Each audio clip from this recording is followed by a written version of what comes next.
प्रिय दर्शकों, वर्तमान समय में सौरमंडल में दो ग्रहों का कुछ विशेष प्रभाव प्राप्त हो रहा है। इन दोनों ग्रहों का राशि परिवर्तन होगा। राशि परिवर्तन के बाद महायुति प्रभाव आरंभ होगा। इनमें से एक युवराज बुध है तथा दूसरे नौ ग्रहों में सेनापति मंगल है। ये दोनों अत्यंत विशेष ग्रह हैं, अपने क्षेत्र में अत्यंत विशेष प्रभाव देने वाले हैं तथा जब इन दोनों का युति प्रभाव आरंभ होगा तो कुछ निश्चित ही कुछ बड़े परिवर्तन होंगे, कुछ बड़े लाभ प्राप्त हो सकते हैं। जय श्री गणेश। नमस्कार, मैं आचार्य संजय द्विवेदी। मेरे समस्त प्रबुद्ध दर्शकों का मेरे चैनल पर हार्दिक स्वागत है। प्रिय दर्शकों, आज मैं बुध के राशि परिवर्तन, मंगल के राशि परिवर्तन तथा उनके महायुति प्रभाव का किस प्रकार का प्रभाव प्राप्त होने वाला है, कुंभ राशि के जातकों के लिए ये महासंयोजन किस प्रकार का प्रभाव देगा, कितने लाभ देगा अथवा कहीं पर कोई समस्या या अवरोध है तो उसका क्या निराकरण है, संपूर्ण विश्लेषण मैं पूर्ण तरीके के साथ करने जा रहा हूं। प्रिय दर्शकों, इस राशिफल को आप अपने लग्न तथा राशि दोनों के अनुसार देख सकते हैं। नौ ग्रहों में युवराज बुध जो अति शीघ्र अपना संपूर्ण प्रभाव दे देते हैं, इसीलिए इनको क्विक रिस्पॉन्स प्लैनेट कहते हैं। बुध एकमात्र ऐसे ग्रह हैं जिनका इस जगत के समस्त कार्य क्षेत्रों में संपूर्ण प्रभाव होता है। कोई भी कार्य क्षेत्र बुध के बिना संभव नहीं है, क्योंकि जहां पर बुद्धि है वहां पर बुध है, जहां पर शिक्षा है वहां पर बुध है, जहां पर वाणी है वहां पर बुध है। तो ये अत्यंत महत्वपूर्ण ग्रह हैं। इसी प्रकार से जब ये 24 अक्टूबर को राशि परिवर्तन करेंगे, वृश्चिक राशि में प्रवेश करेंगे जो मंगल की राशि है, तथा दूसरे जो महत्वपूर्ण ग्रह हैं वो मंगल हैं जिनका परिवर्तन 27 अक्टूबर को होगा। वृश्चिक राशि में इनका प्रवेश होगा जो इनकी स्वयं की राशि है, और स्वयं की राशि में किसी भी ग्रह का प्रभाव कई गुना बढ़ जाता है।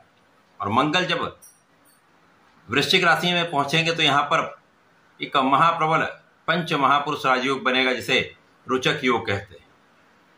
ये ऐसा राजयोग है जो आपके पराक्रम से, आपके साहस से, आपके सामर्थ्य से, ऊर्जा के प्रवाह से आपको जीवन का संपूर्ण सुख तथा संपूर्ण लाभ प्रदान करते हैं।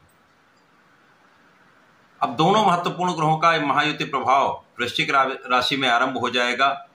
यद्यपि मंगल और बुध का मित्रवत भाव नहीं है, परंतु यहाँ पर तात्कालिक मैत्री होगी जिसके कारण समभाव प्राप्त होगा।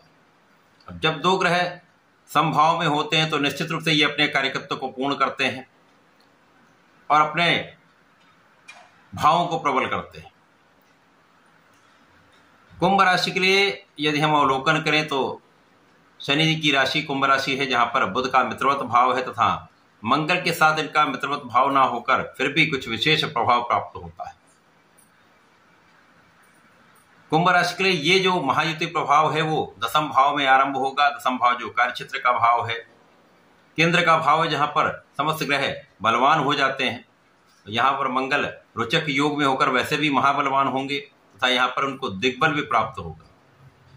तो यहाँ पर विशेष योग बन जाएंगे। अब मंगल जो कुंभ राशि के लिए दसम भाव के स्वामी तथा पराक्रमेश है, और बुध जो पंचम के स्वामी तथा अष्टम के स्वामी होकर गोचर करेंगे। इस प्रकार से कुछ विशेष स्थितियां प्राप्त हो रही हैं जब केंद्र त्रिकोण राजयोग में बुध होंगे तथा मंगल रोचक योग में होंगे।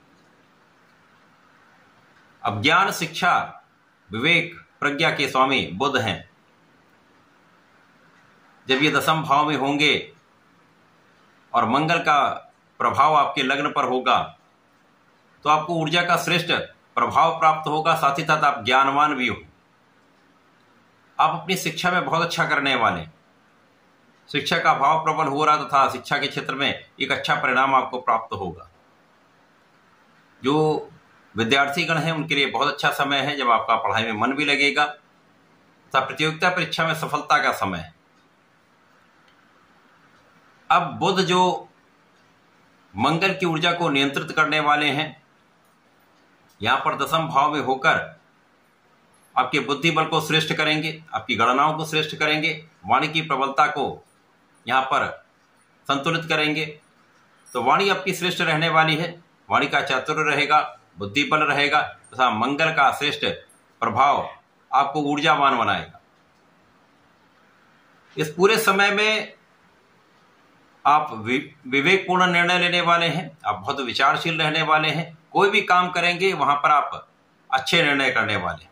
अब आपके कार्यक्षेत्र में ही मंगल दिग्बली होकर ऐसी अवस्था में है जहां पर ये रुचक योग में है, तो ऐसे में वो व्यक्ति जिसके में ऐसा योग बन जाता है वो अपने कुल परिवार में नाम करता है, अपने क्षेत्र में उसका नाम होता है, जिस भी कार्य क्षेत्र में वहां पर अच्छी सफलता की प्राप्ति करता है, धन मान सम्मान यश की प्राप्ति करता है। तो इस समय में आप अपने कार्य क्षेत्र में पूर्ण निष्ठा के साथ कार्य करेंगे, पूर्ण ऊर्जा के साथ लगे रहेंगे, जिसका परिणाम आपको सफलता के रूप में प्राप्त होगा, धन का अच्छा लाभ मिलेगा। इसी प्रकार से इस समय में अचानक पद वृद्धि हो सकती है, कार्य क्षेत्र का विस्तार हो सकता है, अचानक आपके इंक्रीमेंट लग सकते हैं, जिसके कारण जीवन में प्रगति भी होगी, अच्छा धन लाभ भी होगा। इस समय में आप स्वस्थ भी रहेंगे, आपका आध्यात्मिक स्तर पहले से बहुत अच्छा रहने वाला है। इस समय आपकी संपूर्ण सुरक्षा भी हो रही है। इसके साथ ही साथ एक अच्छा धन लाभ आप जब प्राप्त करते हैं, प्रगति करते हैं, धन लाभ होता है, इंक्रीमेंट लगता है, व्यापार में प्रगति होती है, प्रोफेशन में नए नए अवसर मिलते हैं, तो इससे आपके सुख सुविधाओं में वृद्धि होती है, आप अपने सुख साधन बढ़ाते हैं, भूमि भवन वाहन का लाभ यहाँ पर प्राप्त होता दिख रहा है। जिन लोगों के पास अपना घर नहीं है, वाहन नहीं है, वो अपना घर और वाहन का सुख प्राप्त करने वाले हैं। लोगों के बीच में आप विशेष रूप से प्रभावी रहने वाले हैं। इस समय में जनता का संपूर्ण साथ आपको प्राप्त होने वाला है। यदि आप राजनीति में हैं तो बहुत अच्छा समय है, आपका किया हुआ पुरुषार्थ, आपका किया हुआ प्रयास यहाँ पर आपको सफलता के सर्वश्रेष्ठ मार्ग पर ले जाने वाला है। तो अच्छे अवसर, अच्छे लाभ, मान सम्मान तथा धन, पद प्रतिष्ठा की प्राप्ति यहां पर होने वाली। मंगल यहां पर आपके पराक्रम को पहले से कई गुना बढ़ाने वाले हैं। अब पराक्रम के कारक मंगल है, यहां पराक्रम के स्वामी भी मंगल, जिसके कारण ये भाव आपका अत्यंत प्रबल होगा।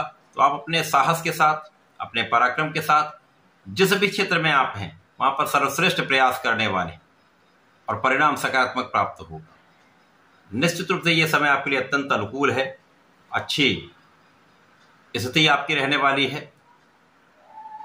पूर्ण रूप से ये सफलता का समय। इस पूरे समय में आपको नियमित रूप से भगवान शंकर मोचन की शरण में रहकर हनुमान चालीसा तथा हनुमानाष्टक का पाठ करना चाहिए तथा नित्य गणपति जी के मंत्र ओम गंग गणपति नमः का कम से कम 27 बार जप अवश्य कर लें, तो आपको समस्त सुख प्राप्त होंगे, समस्त लाभ प्राप्त होंगे। तो ऐसा करके इसका लाभ लें। धन्यवाद, नमस्कार।